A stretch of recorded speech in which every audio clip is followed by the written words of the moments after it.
Adik, boleh tak buatkan mak baju kurung untuk raya tahun ni? Ya mak, nak nak buatkan Okeylah. Waalaikumsalam. Ya Kak Pa. Kenapa tu? Dan tempat baju.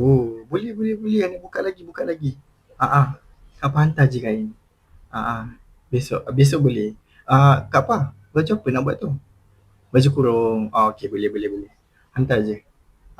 Okey, baik. Okey, waalaikumsalam. Rezeki.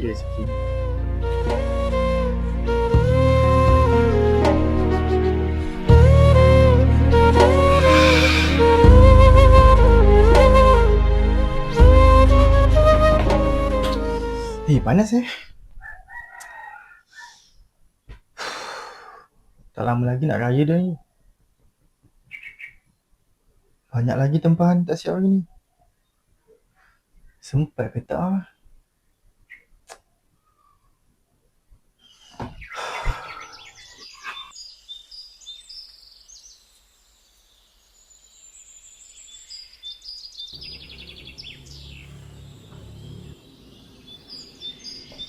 Assalamualaikum.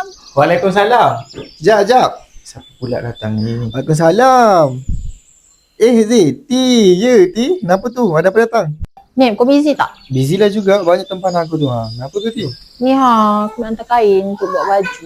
Baju raya. Oh, kau nak aku jahitkan baju kau anak beranak lah ni? Ya, tolonglah. Aku tanya tailor semua penuh. Aku bukan apa Roti, aku banyak lagi tempat tak jahit lagi. Alah, tolonglah. Yelah, bolehlah buat sini.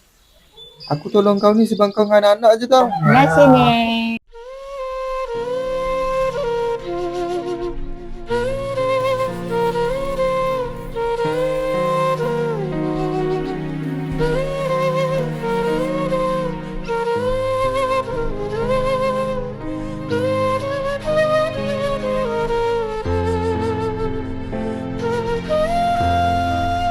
Assalamualaikum. Dek. Oh, Dek. Adik.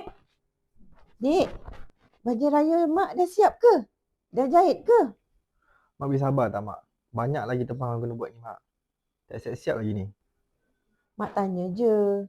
Kan dah nak raya ni. Ya, tahulah dah nak raya. Tapi asyik tanya je serabut tau tak? Serabut.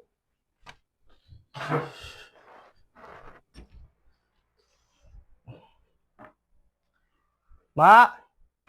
Oh mak.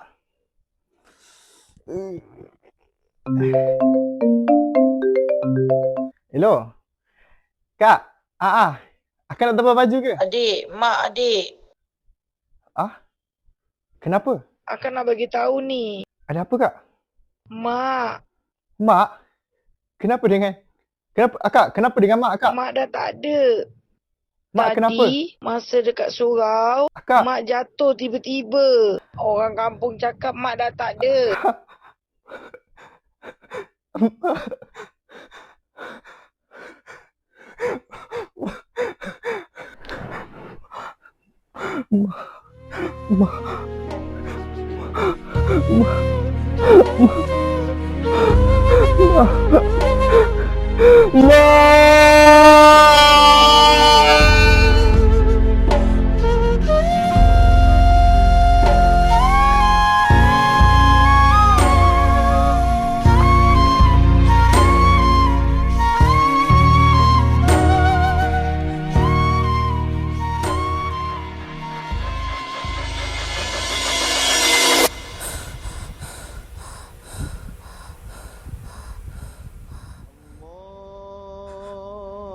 أكبر الله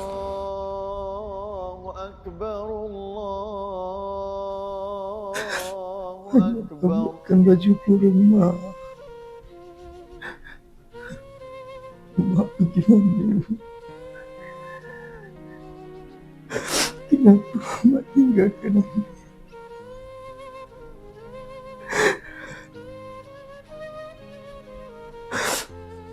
Nek tak tidur, Nek siapkan baju mak. Mak pakailah.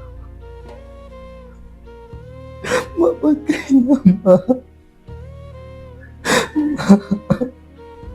Mak.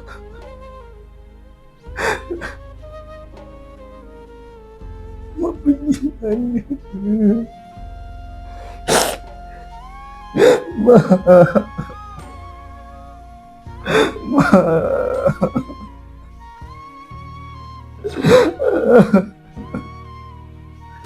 Minta ampun mak. Selamat Hari Raya mak. Di sini hanya menyiksa relungku, bahagia takkan berulang kembali. Sebuah cinta yang tercela dan menyendiri, dan akhirnya kan berundur. Cinta